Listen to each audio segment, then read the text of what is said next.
Hello mga kaibigan ko, good evening. Kumusta na kayo? Sana nasa magandang kalagayan kayo. Nandito naman ako mangungulit sa inyo. Magdasal tayo mga kaibigan ko. Salamat.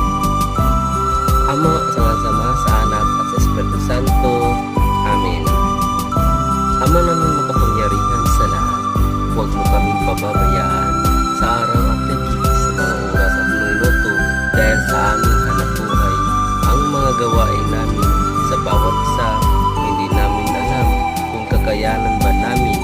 Maawa ka po, Panginoon, na bigyan mo kami lahat ng malakas at tibay ng katawan para makayanan namin ang mga gawain.